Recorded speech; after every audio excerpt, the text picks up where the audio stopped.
रात गहरी थी और दिल्ली की सर्द हवा खिड़की से सरसराती हुई कमरे में घुस रही थी। रिया नहाकर अभी अभी बिस्तर पर लेटी थी, उसकी गीली जुल्फें तकिए पर बिखरी हुई थी। उसका पति अजय ऑफिस से देर होने की वजह से अभी तक नहीं लौटा था। तभी दरवाजे पर हल्की खटखट हुई।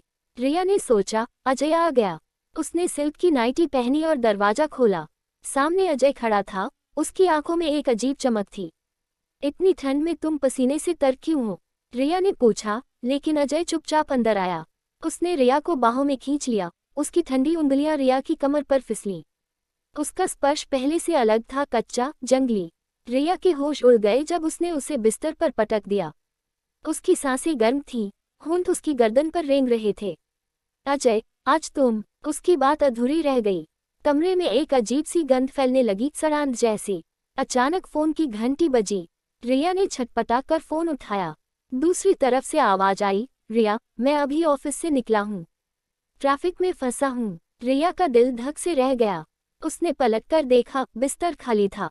कमरे में सिर्फ वो सड़ांध थी और खिड़की के पास एक धुंधली छाया। तभी बाथरूम से पानी की आवाज आई। रिया डरते डरते अंदर झांकी। वहां अजय का चेहरा शीशे में दिखा, लेकिन उसकी आंखें खोखली थीं और मुस्कान में खून की लकीरें। मैं तो कभी गया ही नहीं था, उसकी आवाज गूंजी। रिया चीखी, लेकिन तब तक वो छाया उसके पीछे थी। उसके ठंडे हाथ फिर से उसकी नाइटी में फिसल रहे थे। सुबह पुलिस को सिर्फ रिया की नाइटी मिली, बिस्तर पर बिखरी हुई। अजय ने बताया कि वो रात भर ऑफिस में था। फिर वो कौन था?